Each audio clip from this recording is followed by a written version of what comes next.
Okay, good morning. We're up to Siman Reish Daled, Sif Base. So we're now talking today, we're going to be talking about the bracha that you make on various types of wine. And the next two Sifim, we'll talk about chometz. We'll talk about vinegar, which means wine which has turned, which has become sour. At what point does it lose its status as ber pragofen and become shahakol? And then we'll talk about diluting wine. That at what point that you've added so much water that it's no longer ber pragofen, that actually it's a shahakol now. And then we'll talk about grape juice nowadays. Can you add water to grape juice? Can you dilute it? What's the story? So it says the Mechaber in Sif Beis, ala chometz levadai, on pure vinegar, eina mevarich klum mipnei shehu mazikai. If it's strong, really strong vinegar, then since it causes damage to you, it's injurious, you don't make a bracha on it at all. Says the Mishnah Berurah, Sif Kotan Chavdalad, v'davka b'chometz chazok. Only we're talking about very, very strong vinegar. Shenischametz kol kach, that it's so potent.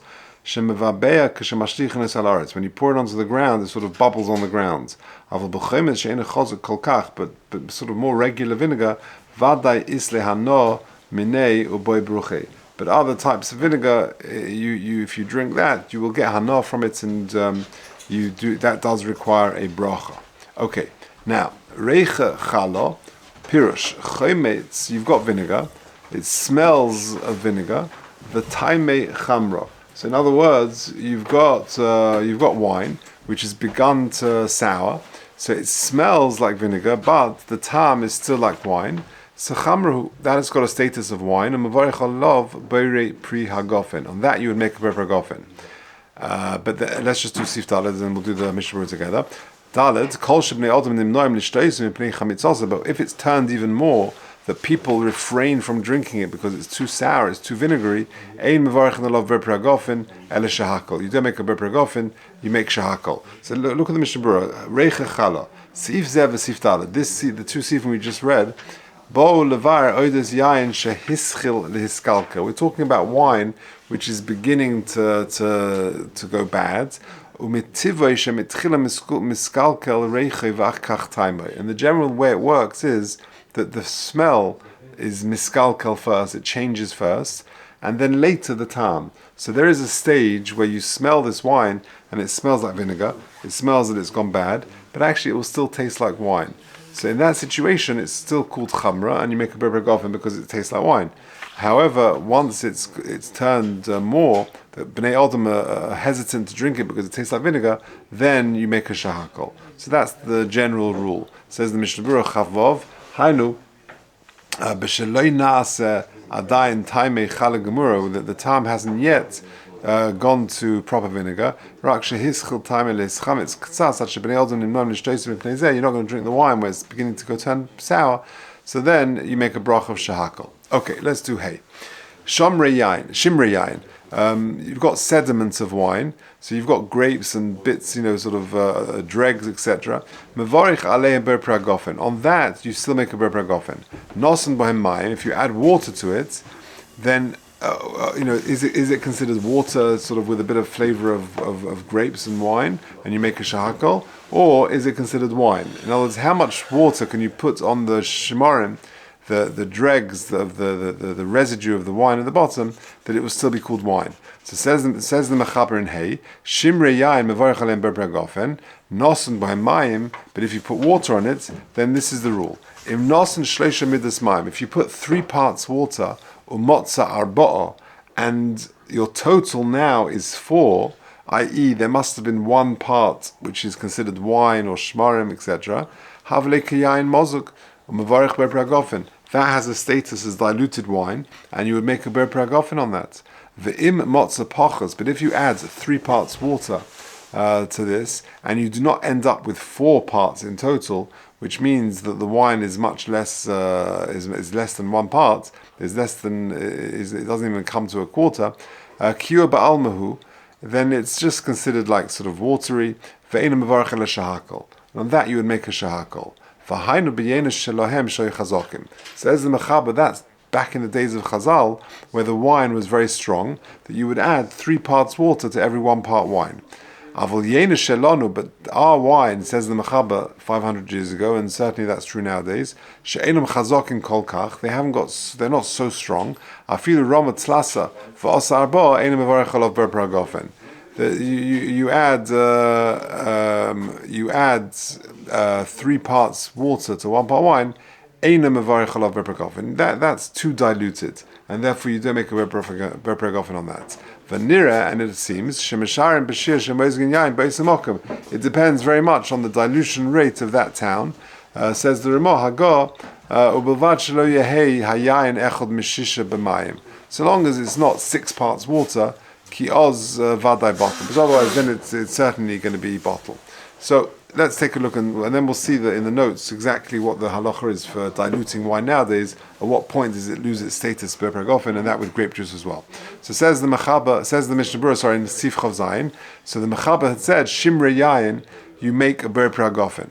Says Mishnah Berurah, Hainu b'shelei nosna lehem mayim ela shasei sagufa. You've got the dregs at the bottom of the barrel with sort of bits of grape juice and skin and whatever, and you make a berperagofen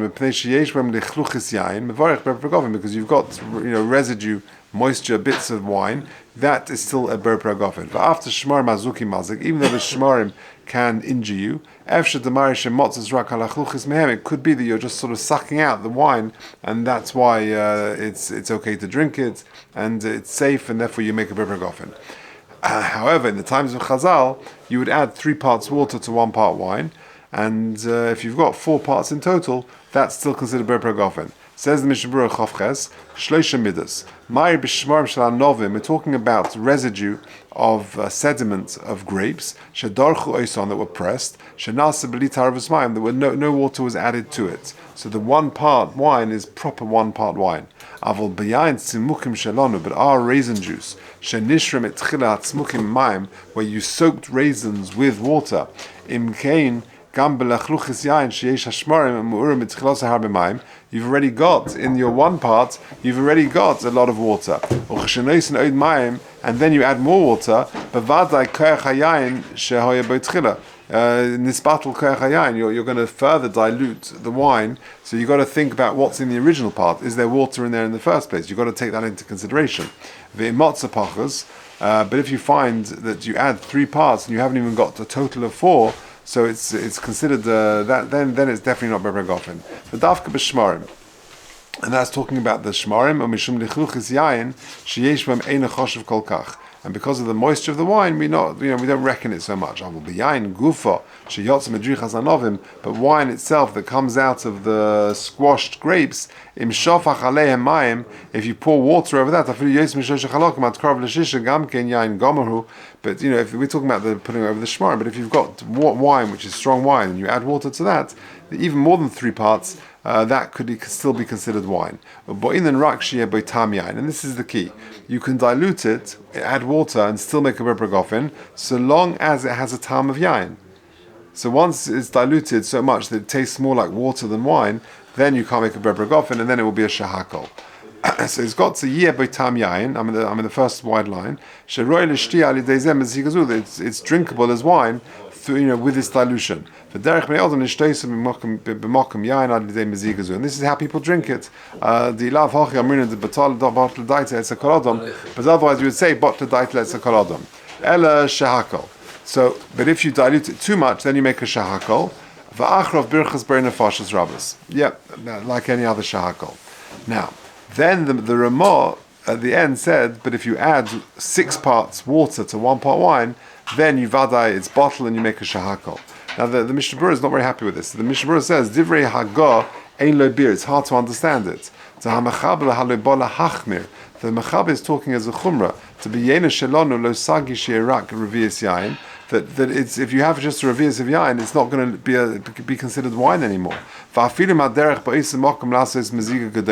Even if you do a big dilution, and which is mashma that if you add more than 3 parts water, is not considered wine. Shahu chazokim, they were very strong. And once you've got more than 3 parts, even with very strong wine, it's no longer wine. And the Ramah is perplexing because he says that it's still considered wine up to 6 parts wine. So what's going on? Well, be'emes the divrei ha'ogur, who the Ramah is quoting, lo koyal al shmarim. You've got to say that it's not talking about the shmarim, the b'shmarim hashir k'moshe kosav ha'machaba. When it comes to the actual sediment, adding 3 parts, that's your limit. More than that, it's considered water, and therefore you make a shahakol. But the Ramah is talking about actual grape juice or wine from grapes itself. In mind, when you dilute it with water, but with that, when you add up to 6 parts onto proper wine, it's still shaykh to still be called wine. And again, it depends how strong the wine is, etc., etc. But that's how the Mishnah Berurah resolves the problem. The Machab is talking about shmarim, and the Ramah is talking about actual wine itself. And hence, the Ramah says that you can dilute it up to 6 times with 6 parts water, 1 part wine, and it's still shaykh that it will be called ber pragofen. Do we still hold that? As in, when we say water, what do we mean? We'll see. Let's see. Let's just finish Mishnah Berurah, and then we'll quickly do some of the notes, and you'll see. It says the Mishnah Berurah Lamed Beis Ki Oz. Because once you've gone more than 6 parts water, Shem Yain Olav, Shem Yain Olav, so long as it smells and tastes like wine. And people drink it like this. The Divrei Hagozu Ma'ir Gamkein B'Yain Chai, that we're talking about raw wine.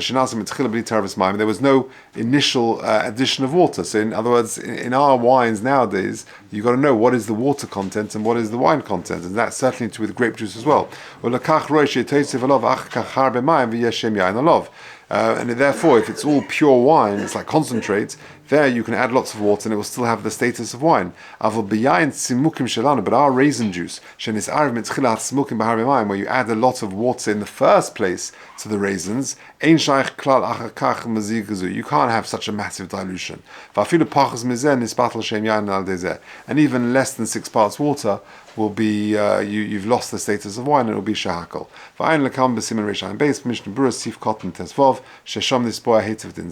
Let's just finish the Mishnah Berurah. Vadai bottle, because if it's more than 6 parts water, then it's vadai bottle. Bottle is in cancel, not bottle of wine. Even though if you add so much water, more than 6 parts water, it may still taste like wine. Nonetheless, it's bottle. And even though we say tam ki kedaraisa, hachle choshev tam to procure ba'al madami, it's like just water. If you add wine with other drinks, with orange juice or with other drinks, okay, now let's see what the halacha lemaisa is nowadays. Look at the first paragraph of note 20. I'm not sure if you got it, but in the first paragraph of footnote 20, he says this: well, the inyan yenas bismanenu, regarding diluting wine nowadays, since wine nowadays is generally weaker than it was in times of Chazal, you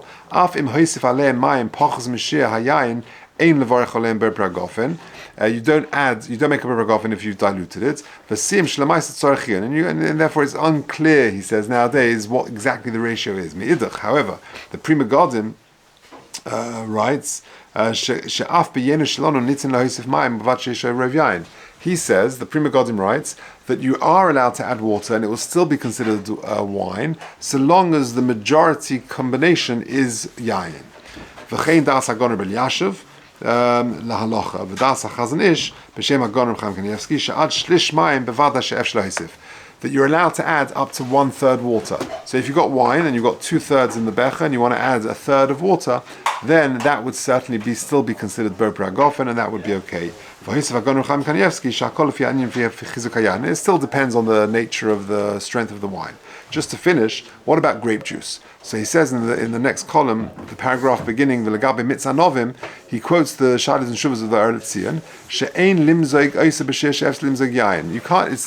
There's already a lot of water in the grape juice. Mikol makom efsh limozga ba'ofen she'nisha b'taimoi. So long as you add water and it's still still retains the taste of grape juice, you can still make a ber bragofen on it. However, he quotes at the end, Reb Shlomo Zalman, nowadays grape juice is considered very weak from a sort of a wine point of view. He says you shouldn't add anything at all, and he says, he quotes then at the end, Rabbi Yashiv, that you can be makel to add just a few drops or something. So if you've got a bechen and you've run out of grape juice and you want to just add kosi ein mole and you want to add a few drops, then okay. So hayotzim midvarenu, wine nowadays, to dilute it, according to some say not at all because it's too weak. Some say up to half. The Pri Megadim says as long as the rove is wine, then you can add. And the Chazon Ish and others say so you can add 1/3 water. So if you've got 2/3 of wine today and you add 1/3 of water, that would be okay. When it comes to grape juice, it's stricter, and some say not at all, and some say just a few drops or whatever. But it depends very much on the nature of the wine and of the grape juice.